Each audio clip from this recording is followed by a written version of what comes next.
Coucou tout le monde, on se retrouve aujourd'hui pour une nouvelle vidéo qui me tenait un peu à cœur puisque je reçois énormément, que ce soit sur YouTube ou sur Instagram. Je vous mets mon pseudo d'Instagram juste ici puisque je vous demande souvent de participer pour les prochaines vidéos. Et donc cette fameuse question, c'est pourquoi je n'ai pas de cheval maintenant alors que j'en veux un. Alors déjà il faut savoir que c'est pas parce qu'on veut quelque chose qu'on va l'acheter tout de suite. Des fois on veut des choses mais qu'au final on n'achètera jamais, même si on a l'occasion. Moi je sais, je vous l'ai déjà répété plusieurs fois, que je compte plus tard m'acheter mon cheval.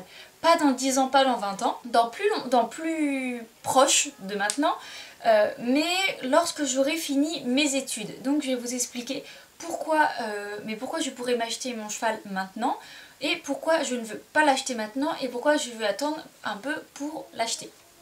En fait, je pourrais très bien l'acheter maintenant, il n'y a pas de problème. Niveau financièrement, je pourrais m'en acheter un. Pas un cheval ouf, voilà, mais un cheval par exemple pour faire club de club 1. Je pourrais très bien m'acheter un cheval pour faire club de club 1, le mettre en pension dans mon centre équestre et faire quelques concours avec, ça je pourrais. Mais le problème c'est que déjà je n'ai pas l'intention d'acheter un cheval pour faire de la club 2, de la club 1. Pour ça les chevaux de club font très bien l'affaire. Et en cas de souci, si mon cheval se met à faire, je sais pas, une tendinite, une colique ou voilà, engendre des frais vétérinaires assez élevés, bah en fait je peux pas, j'ai pas suffisamment d'argent de côté pour acheter un cheval et assurer si jamais il y a quelque chose.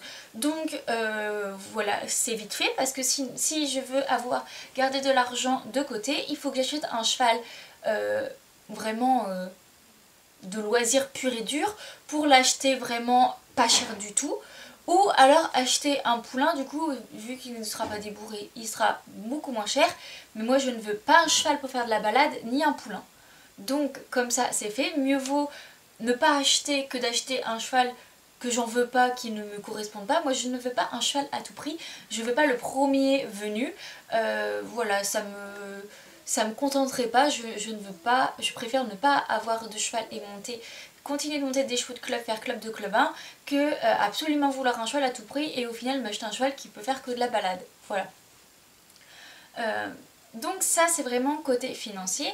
Ensuite au niveau du temps, c'est sûr que maintenant je suis à la fac, j'ai beaucoup moins d'horaires pénibles comme au lycée où par exemple tu vas faire du 8h, 17h ou 9h, 18h, quelque chose comme ça.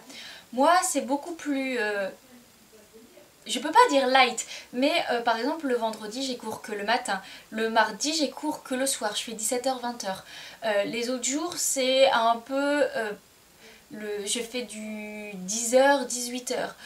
Ou par exemple le mercredi je ne commence qu'à midi. Vous pourrez croire que j'ai absolument le temps d'aller m'occuper d'un cheval pratiquement tous les jours. Oui c'est vrai, mais le problème c'est qu'à la fac si on a ce temps là, c'est pour bosser. Donc si je m'achète un cheval, je pourrais aller le voir, m'en occuper tous les jours, mais à côté de ça du coup je mets mes études de côté. Sauf que à quoi servent les études? C'est à avoir un bon métier plus tard, ou au moins un métier qui te plaît, qui te permet d'avoir de l'argent pour pouvoir assumer ton cheval. Donc si je me retrouve à rater mes études, je vais me retrouver avec un cheval sur les bras, sans pouvoir faire de métier qui me plaît suffisamment, qui rapporte suffisamment d'argent, et je vais me retrouver dans le caca en fait. C'est pour ça que je préfère attendre la fin de mes études et d'avoir commencé réellement mon métier pour avoir un salaire stable, comment dire, voilà, pour avoir des revenus, pour mettre de l'argent de côté tous les mois, pour pouvoir subvenir à des besoins, des frais vétos ou plein de trucs qui peuvent arriver, on ne sait jamais. Puisque imagine, je m'achète mon cheval maintenant, j'arrive à subvenir à ses besoins, mais par exemple ma voiture elle part à la casse, il faut que j'en rachète une autre. Bah du coup je serai embêtée parce que j'ai quand même de l'argent qui part tous les mois dans mon cheval, mais il faudrait quand même que je puisse me racheter une voiture, puisque moi j'ai absolument besoin d'une voiture. Je n'habite pas en ville où je peux faire tout en transport en commun. Je serais embêtée, même avoir un cheval mais même pas pouvoir y aller parce que je n'ai pas de voiture pour aller le voir, c'est pas très intelligent. Donc c'est pour ça que j'attendrai d'avoir fini mes études. Je suis en 2e année de licence, je compte faire jusqu'à un master 2, donc ça me fait encore 3 ans. On va dire ça comme ça, sans forcément compter cette année, si je réussis tout du premier coup, hein, on croise les doigts. Dans 5 ans, je pourrai m'acheter mon cheval, puisque j'aurai un travail, un salaire fixe.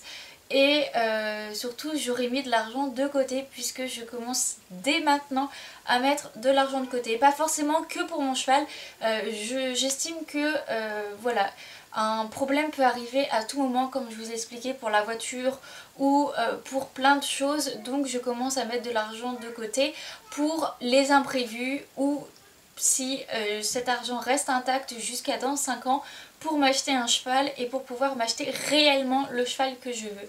Moi je veux un cheval pour faire du CSO amateur, donc voilà, ça coûte pas 200 ni 500 euros, c'est un budget. Et voilà, je pourrais même monter de prix si j'ai un coup de cœur.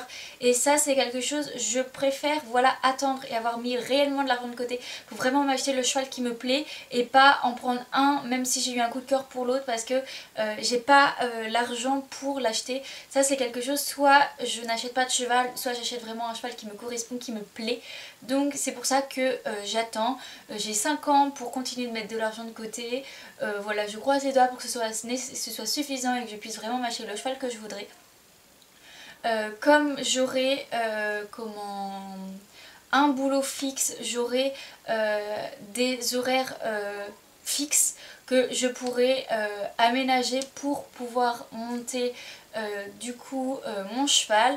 Pour ceux qui ne le savent pas, je suis en fac d'histoire et j'ai comme projet de devenir professeur d'histoire géo en collège ou lycée. Donc ce qui fait que j'aurai mes week-ends plus les vacances scolaires, ce qui est un gros plus pour s'occuper d'un cheval, puisque même si tu as un peu de travail à faire chez toi par rapport à d'autres métiers, voilà, c'est tout à fait possible de combiner une journée de travail plus aller voir son cheval. Par la suite, j'aurai les week-ends, je pourrais même continuer de sortir en compétition, plus les vacances scolaires. Donc c'est vraiment voilà, ce sera le meilleur moment pour avoir son cheval. Comme ça j'aurai le temps, j'aurai l'argent, et voilà, je pourrais vraiment m'acheter le cheval qui me correspond réellement, puisque voilà, je ne veux pas acheter un cheval et dire par exemple je vais le mettre en demi-pension, parce que comme ça je vais pouvoir avoir plus de temps pour bosser les cours, ou ça va me coûter moins cher. Moi si je m'achète mon cheval, c'est pour moi, c'est pas pour dire j'en ai un comme ça j'ai mon nom marqué dessus, mais c'est moi qui m'en occupe le moins. Voilà, moi si je veux un cheval, c'est vraiment un cheval à moi en fait. Je pense que je serais du genre propriétaire pas très partageuse. Ouais, c'est un truc, je sais pas hein, parce que du coup je ne suis pas propriétaire, mais je pense que je serais plutôt du genre à faire tout pour que ce soit moi qui le monte, et à moins par exemple si je pars en vacances tout ça le laisser à quelqu'un d'autre, mais je pense que j'aurais quand même beaucoup de mal. Ça c'est un truc que j'ai assez du mal, de partager les chevaux en général, que j'apprécie beaucoup. J'ai toujours peur, moi-même j'ai peur de mal faire dessus, donc j'ai toujours peur que les gens fassent mal, et voilà, mais ça c'est un autre sujet. Mais du coup voilà pourquoi je ne suis pas propriétaire aujourd'hui. Franchement là je pourrais m'acheter un petit poney là demain, mais clairement bah, je serais contente sur le moment, mais après ça serait entre guillemets un boulet, parce que au moment où je voudrais réellement m'acheter un cheval, et ben je vais me retrouver à dire soit je vends mon poney, alors que je suis pas contre la vente de chevaux hein, parce que pour en acheter il faut bien que les gens vendent, ça c'est dans la logique des choses, mais j'estime que moi si je m'achète un animal, c'est pour le garder jusqu'à la fin. Que ce soit un chat, un chien, un cheval. Voilà, si il n'y a pas de raison qui oblige à vendre, je compte en acheter un jusqu'à la fin. Quitte à en racheter un dans des années lorsque mon premier cheval partira à la retraite. Mais bon, là, j'ai même pas mon premier cheval, donc la question de la retraite ne se pose même pas. Mais là, la question est que si je m'achète un poney maintenant, que je monte maintenant, et le jour où je vais pouvoir m'acheter mon cheval de concours que je veux, je fais quoi du coup? Soit je le vends, ce que je ne veux pas, ou soit je me retrouve avec 2 poneys sur les bras, ce qui fait que je ne pourrai pas en monter 2, enfin donner assez de temps pour les 2. financièrement payer 2 pensions, ça serait quand même, c'est assez compliqué. Donc il faudrait que j'en mette un en pension, l'autre dans un champ au fond du monde. Logiquement quand t'as 2 chevaux, le mieux c'est de les avoir les deux au même endroit. Donc en fait c'est beaucoup trop de problèmes qui fait que pourquoi je n'achète pas de cheval maintenant. Pareil pour la demi-pension, je pourrais très bien prendre une demi-pension à l'année. Là c'est aussi une question financière et une question de temps, parce que le temps pareil, je préfère bosser pour la fac pour pouvoir, comme je vous l'ai dit à la fin, en gros on va faire un raccourci, mais genre travailler pour la fac égale un futur cheval. Pour faire très grossièrement ça fait ça. Alors que du coup si je prends une DP c'est maintenant, mais j'aurai beaucoup moins de temps pour bosser, et bah du coup une DP ça coûte plus cher que de monter une fois par semaine. Dans la logique des choses, voilà.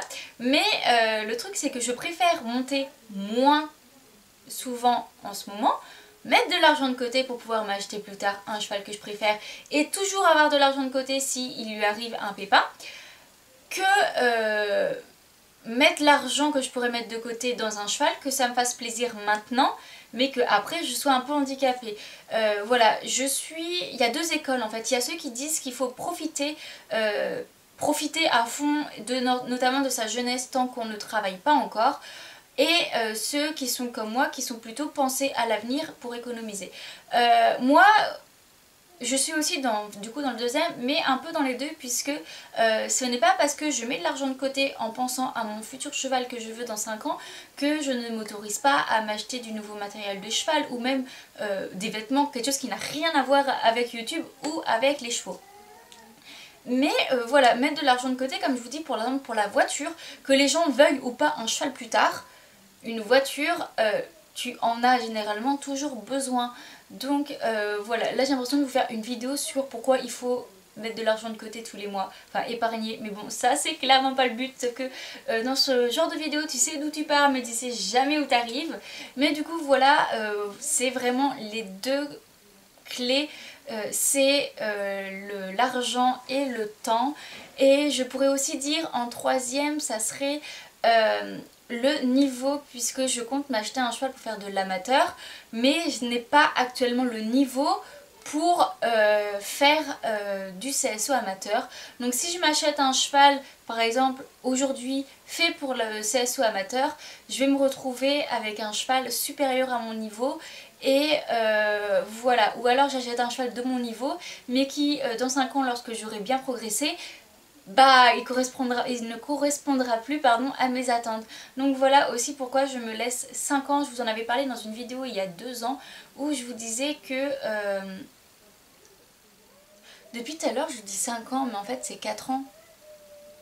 Et encore 3 ans si on compte pas cette licence là, que ça fait L2, L3, M1, M2. Je sais pas pourquoi je vous dis 5 ans depuis le début, mais c'est pas du tout 5 ans. Mais je vous avais dit il y a 5 ans, du coup là c'est réellement il y a 5 ans, je vous avais dit que je me laissais 5 ans pour passer le galop 7. Et en gros c'est pour ça, je compte voilà, progresser infiniment et avoir le niveau du galop 7, le passer ou avoir au moins le niveau, quitte à le passer avec mon futur cheval, mais voilà, pour m'acheter le cheval que je veux lorsque j'aurai réellement ce niveau. Donc c'est pour ça que voilà, en attendant que j'ai mon cheval, je progresse pour avoir vraiment le cheval que je veux, et lorsque j'aurai le niveau de monter le cheval que je veux. Voilà, je crois que c'est les 3 principaux critères et les plus importants. Si jamais j'en ai d'autres qui me viennent en esprit, je vous mettrai dans la barre d'infos, mais ça m'étonnerait. Voilà, laissez-moi dans vos commentaires vos avis, si vous êtes plutôt d'accord avec moi ou pas, si vous aussi vous préférez attendre plus tard ou ne pas attendre plus tard, ou voilà, laissez-moi... racontez-moi vos histoires, que ce soit en futur propriétaire ou déjà propriétaire. Voilà, ça m'intéresse. On se retrouve une prochaine fois pour une prochaine vidéo. Bye bye.